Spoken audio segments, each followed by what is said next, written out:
Hello, welcome back to my channel. I'm JC.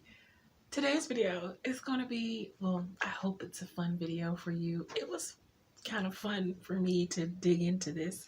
I'm going to tell you how many words I have written across my multiple novels over the course, well, I want to say since I've been writing, but I haven't always written novels that started with poetry. I've only been writing novels since my early 20s, somewhere around there. I think my first attempt at a novel, my first attempt at a novel was in high school, but it still wasn't my thing. And so I went back to writing poetry. We're not counting that. I don't even know where that is. But my first real attempt at a novel was, I think I was 22, I think. And it is what turned into the diary eventually, many years later. But took a while. But I thought it would be fun to dive into all of the, y'all know I've always joked about the fact that I don't seem to publish a lot of books, but I have a lot of them written.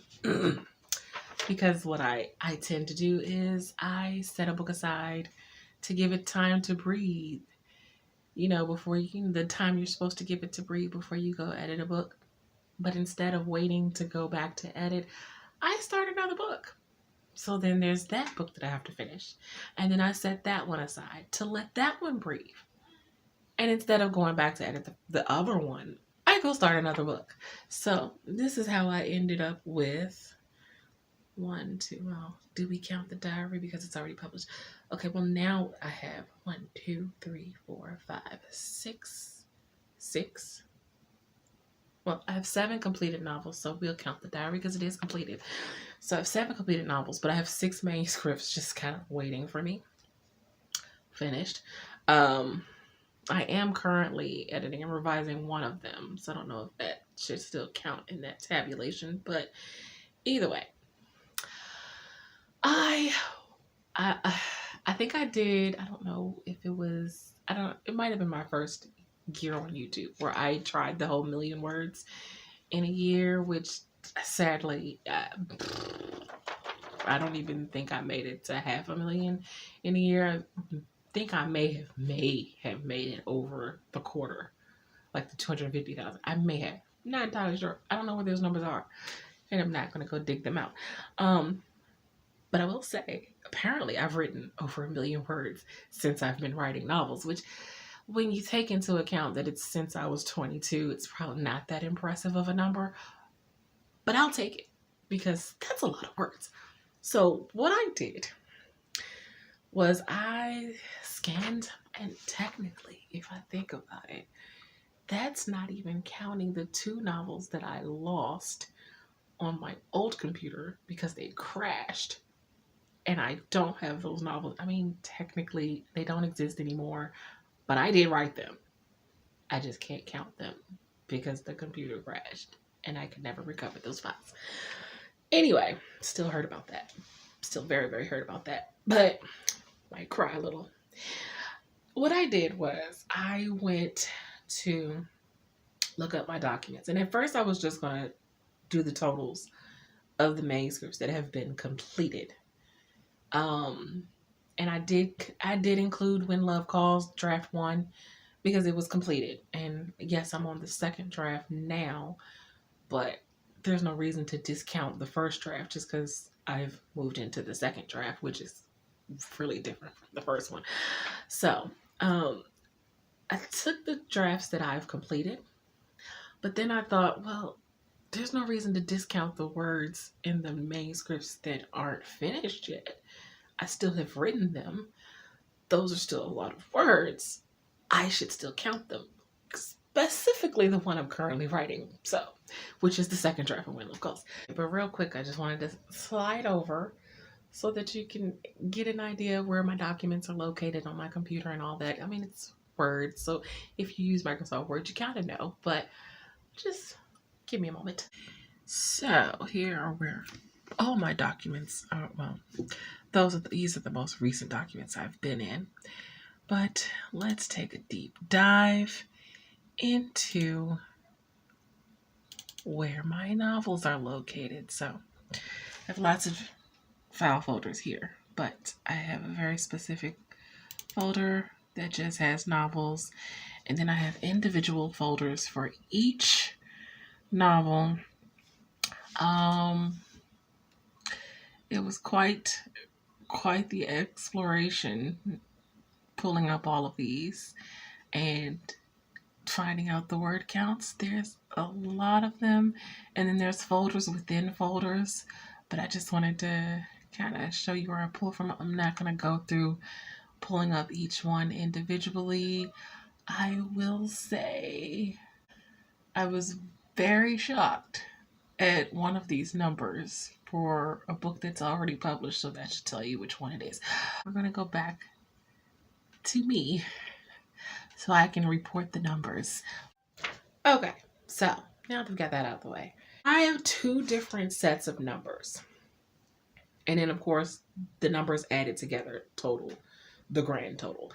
But, so, here goes. The big one that I mentioned that surprised me. Oh, the one that surprised me the most. And it's published now. So there's no takesies backsies. It's been edited thoroughly. So I'm very surprised that it's this number.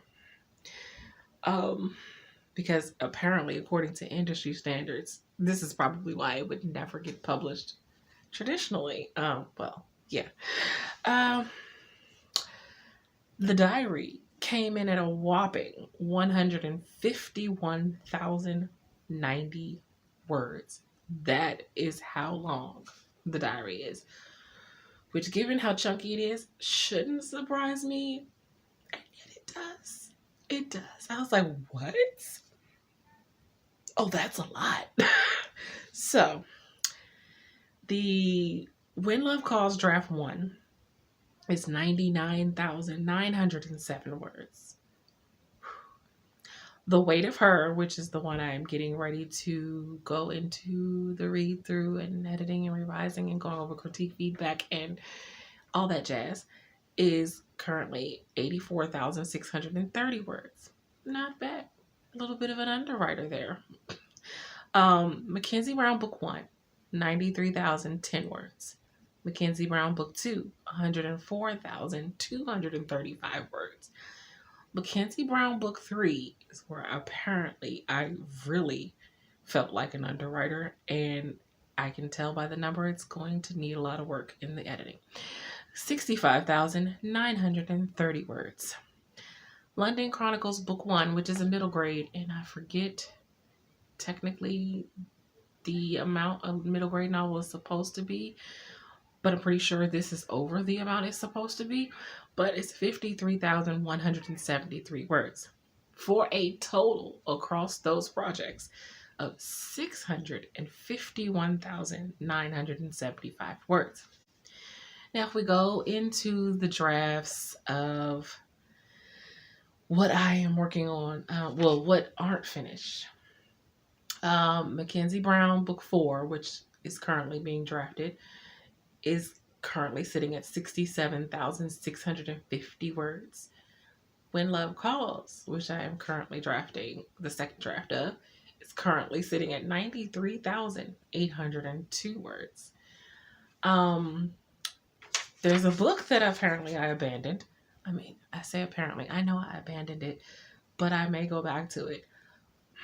Because I was reading over it as I was going through this and kind of like it. I may have to revisit that. It's called Her Own Separate Life, and it's 58,803 words so far. And then there's the other book that I don't know why I abandoned this one, because I was like in chapter 28 and I'm not entirely sure why. I just left it hanging, but this at 134,776 words so far for a total across the projects that aren't completed of 355,031 words. Grand total being 1,007,006 words that I have written over the course of my entire novel writing. That's not including poetry books. That's not including attempts at short stories. And let me just correct myself, because I said that the first attempt at a novel, well, other than the one in high school that went horrible, and I went back to writing poetry, and I don't even know where that is. I said the first attempt was the diary, and it was, but I wrote a little as a first attempt. Didn't necessarily like where I was going at the first, and then I wrote Love Don't Love Me, because I wrote Love Don't Love Me before the diary. That could be why Love Don't Love Me got abandoned, because I think I discovered a new way to go with the diary and went back to that, and then never picked up Love Don't Love Me again. So, to correct that. Having said that, I am very... I did not know I've written that many words. I didn't have the number being that high, and it's really not that high considering some people have probably written 1 million words in like 2 or 3 years, but I'm very proud of it. I do actually want to share a piece of something with you, and it's nothing I'm currently working on, but it is the project that I think I might want to revisit and go back to, because I kind of like where it started, but I'm not sure. So I want to read a little bit to you, and maybe you can let me know if you think I should pick it back up again. I mean, keep in mind before I read it, it's a rough draft. Very, very rough. So don't judge me too harshly. And if you don't like it, my feelings won't be hurt. But if you think I should pick it up again and maybe revisit this story, let me know. So with that, hold on one second while I pull it up. Okay. A little bit of a different angle. I need to be able to read the screen. So I preface this with saying that it's a rough draft. I also preface this with saying, I don't know if this is a prologue or the beginning of a prologue. Apparently I skipped around scenes back then, which is probably another reason why I didn't finish this. But, okay, so this is the story of Her Own Separate Life. Now, there are 2 versions of Her Own Separate Life. There is one, actually, you might get a bit of a treat. I might read both of them to you.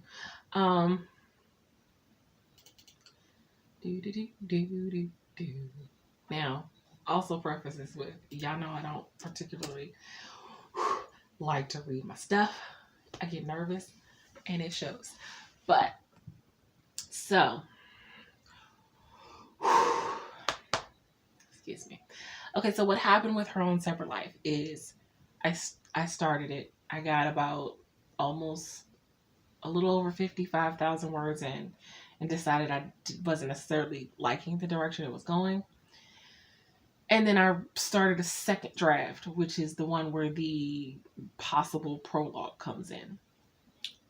I like the prologue part, but I think I might actually want to go back to the first draft and revisit it. Anyway, I'm going to read the first bit from chapter 1 of the first version of Her Own Separate Life.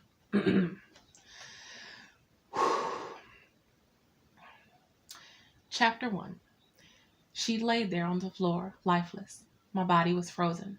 My ears were ringing from the loudness of the gunshot. My mother was dead. There was so much blood, and her eyes were still open. The tears came almost immediately as I rushed to her side. My father pulled me away from her before I could even say goodbye and took me into the hallway just outside his office. As the men walked by me, they stared me up and down.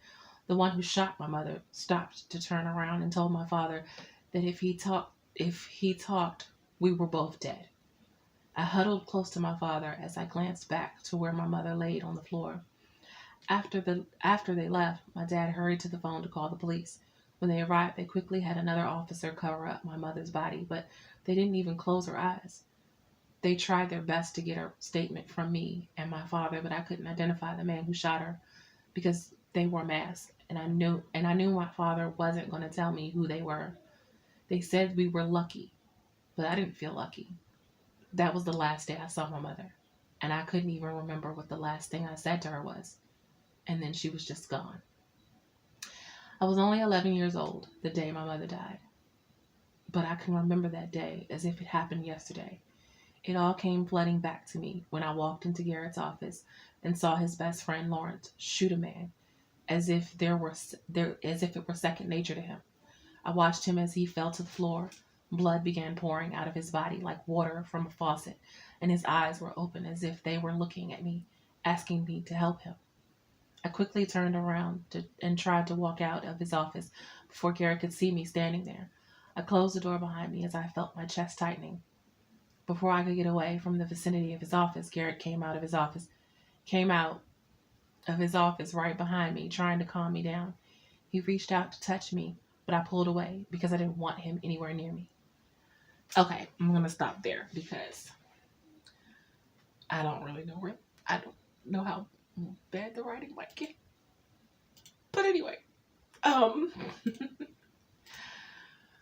so this is the first part from the possible prologue from the second version that I may want to implement before that version if I decide to go back to the first track.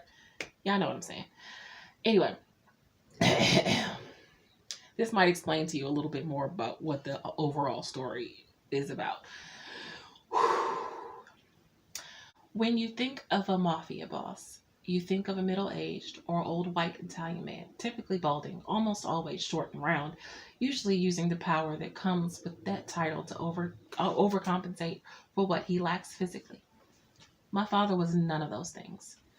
What my father is the son of an old white Italian mafia boss and an African-American prostitute who used her son as leverage to get a better life. When my grandfather died 5 years ago, he left his entire empire, his legacy, as he called it, to my father. And now my father, a tall African-American man who wears dreads that hang past his shoulders, runs the entire, I don't know the place yet. And my grandmother, well, she lives very comfortably off the monthly stipend my father continues to give to her. Somewhere sunny is what I think her last postcard said. He doesn't trust the men that used to work for my grandfather, so he kept some of the most loyal ones and replaced the rest with his own group of friends who were just looking for a nice cushy payday. No real loyalty to my father from what I could see. My mother isn't around anymore. My father made sure of that. My father disposed of the only person in this world who just might have actually gave a damn about me. And for that, my father would pay dearly. Maybe not now, but soon enough. And that's how the second version starts. What do y'all think? Please tell me. Do I keep going? Do I use this bit from the second version and go back to the first one? I don't know. I'm so confused. I need someone else's opinion that's not mine. But there you have it. That's it. That's all the words I've written over the course of my novel writing. I say novel writing because I didn't do the word counts for my poetry books. Not that I don't count them because I'm very attached to my poetry. Y'all know I love my poetry. I just wanted to focus on the novels for this word count. And I only recently, well, not recently, but only since I've joined AuthorTube did I ever even really get into tracking word counts, which is probably how I completely missed the fact that the diary was 151,000 words. We weren't looking at word counts. We were just going for story.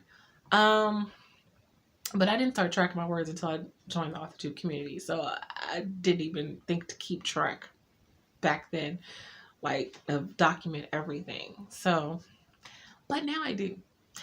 But that's going to be it for this video. If you like what you see and you want to see more videos from me, make sure you hit the like and subscribe button. I post videos on Mondays and Thursdays. I live stream on Wednesdays from 7 to 9 p.m. Eastern Standard Time.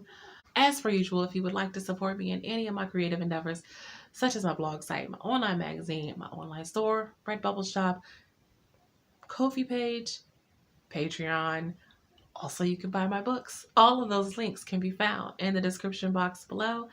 And until next time, have a blessed day. Bye.